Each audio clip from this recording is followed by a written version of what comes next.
Hello everybody, welcome back to Xenoblade 3 News Drops. This show, which may or may not include Xenoblade news. The jury's still out on that one. But anyway, what is up? Welcome, and in this particular tidbit of information, now I gotta say, these are some of my favourite ones, or the ones that I look forward to the most, which is the combat and just a general explanation of how things work. Because I get people can take or leave, characters, possible spoilers, but one of the reasons why we do these videos is to, well, for one thing, show love. Thank you for watching this video, by the way. But anyway though, it's just when we inevitably do our Xenoblade 3 Let's Play, we're sort of informed and not just running around like headless chickens. But anyway, in this particular one, we have explanation on a couple of things, which is chain attack, Ouroboros, and maybe a little bit of both. But anyway, let's get to it right now. Which is of course from Monolith of Japan, and it's as follows. If you play the role of combo, cancel attack, attacker, defender, and healer during battle, which is a lot, chain gauge will gradually accumulate. Whenever the gauge is full, you can activate the powerful special move Chain Attack in collaboration with the party members during the battle. Now, of course, we've seen this already before. If you do your role as a defender properly, a healer properly, and so on and so forth, the chain attack builds up. It's kind of like critical hits or anything else in the previous games that work. So that is all well and good. Then of course we get to see more of the snow area and also a returning enemy type just from the looks of things, which is possibly an Ares, maybe. So again, it's not much, but hey, it's a little bit extra. I mean, you know me, I love my little bit of extras. And of course we get a continuation of this. During the chain attack, there may be orders for Ouroboros. If you can accomplish it, you'll be able to visit even more powerful techniques than the orders from your friends. I want you to try various ways to see how this order comes out. AKA, even Ouroboros can get chain attacks. And it looks pretty fantastic, all things considered, including the little Persona eye stings. Yeah. I love that especially. Now, one of the things that have been shown in previous screenshots, trailers, or anything else is TP. Now, how does TP actually play a role in combat? Well, if we continue on, the chain attack will proceed while selecting each character in the party. First of all, the strategy order will be presented by 3 friends, and after deciding which order to go with, they select the companion who will carry out the order, and then select the art to decide the attack brilliantly. So, again, you can pick whoever you want them to attack, and you can choose what attacks they do. Again, nothing new there, but So I'm not quite sure I get it. Is it like Xenoblade 2 when you can say like, oh, there's a light orb, let me just pick min off to smash it? Is that kind of like how it works? in some ways, yes. Now, so if I wanted to, if in this screenshot here, it's like, I'll pick Cinna, and it'll allow that. possibly, and we've said this a lot during all the videos of the combats in which we do.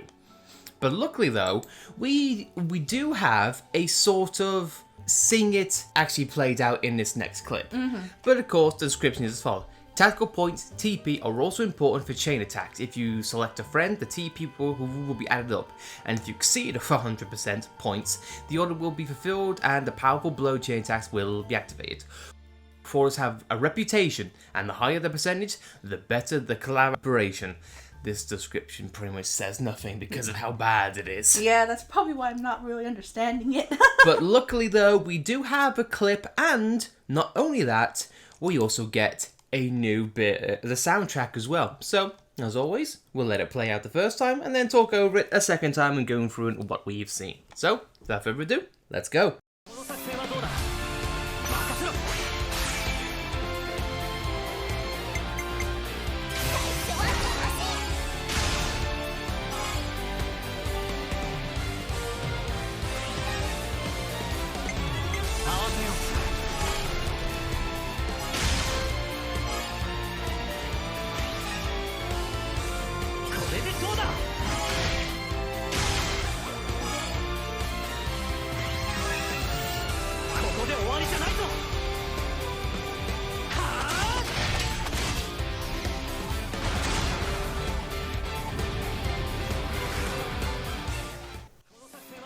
Now, for one thing, the soundtrack, mwah, Yeah. love it, absolutely, cannot wait to hear more. And from what I'm seeing, is you get to select the characters in which you want to partake in the chain attack, similar to how it was in Xenoblade 2, except with a lot more options to speak of. And for me, I kind of like this, because if you feel like I'm in a bad way with healing, I would like 2 healers, or if I just want to go full ball attack, you can definitely do that. And for me, this is replacing the elemental orb system from Xenoblade 2 for what TP is being used for. So let's just go over it a second time. Now, of course, we get a complete bonus, which is, I am assuming, what the end result of these 3 attacking is gonna be. And of course, we get to choose who goes first and how many TPs they're going to be using. And I'm going to assume the TP is also being raised, considering if the characters are doing their roles properly. And as I see the tactical points are increasing, sort of like how we have elemental bursts here. So the tactical points are a good thing then? Yes. Yeah, because it's basically considering like you've burst 1 element, and then 2, and then 3, and then after all this is done, you exceed 100%, and just like an elemental burst, you get a special attack which does exceedingly amount of damage. With a multiplier down there. Now again, this looks to be a pretty cool combat system. And for me, it definitely clears up a lot of things for me on how chain attacks are going to be built, what the end effects is, and just how much flexibility you have.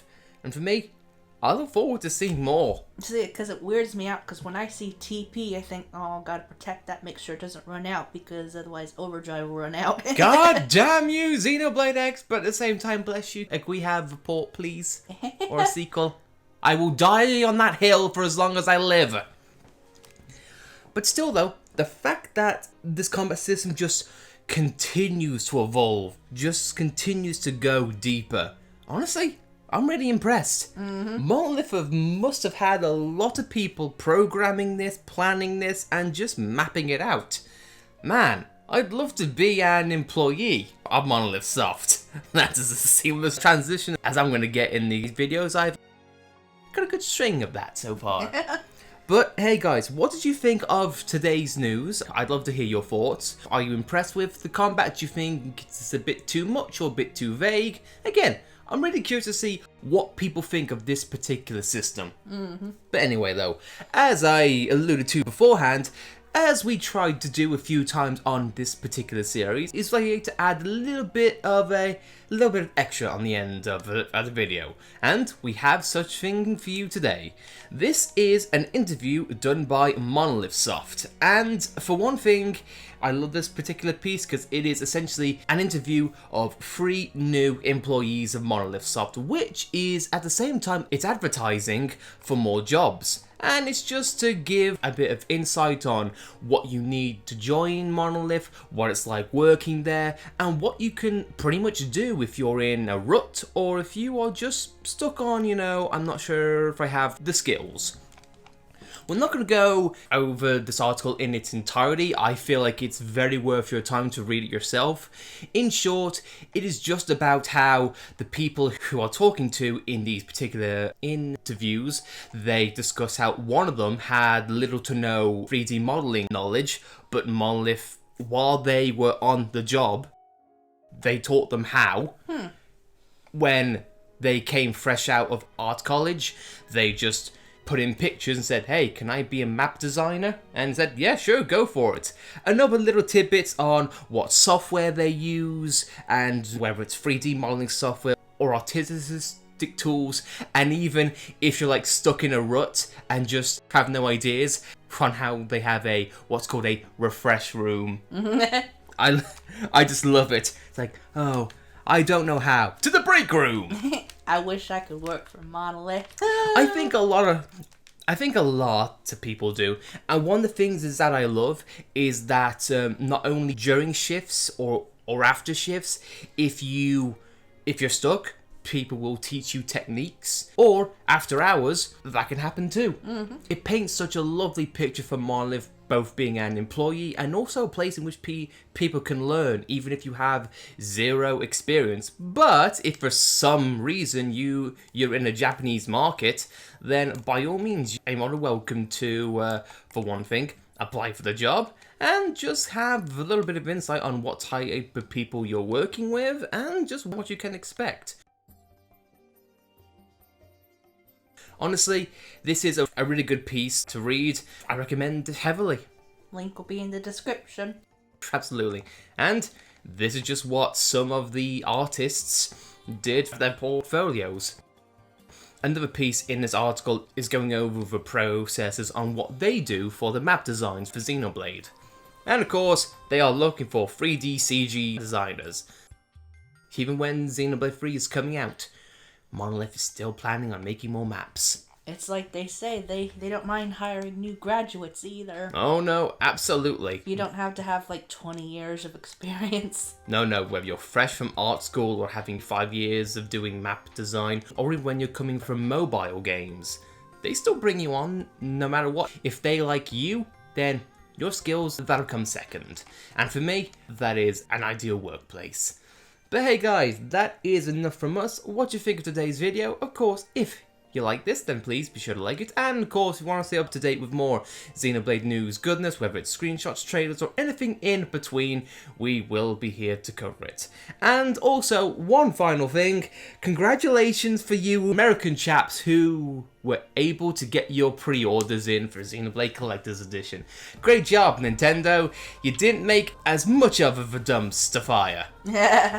Instead of a whole town being on fire, just like, you know, few houses are on fire, full of scorned customers who just want to buy your product, but you don't let them. Why did you make it a Nintendo exclusive? Why? But oh well. But guys, thanks for watching. I've been Lightning. I'm Alice. And we'll see you next time, which is going to be a Monday, unfortunately, because damn you, weekends! Also, we're 4 weeks out. Oh yeah, 4 weeks and... oh boy. Well, here's the thing. 4 weeks for some, sooner for others. I wonder who that could be.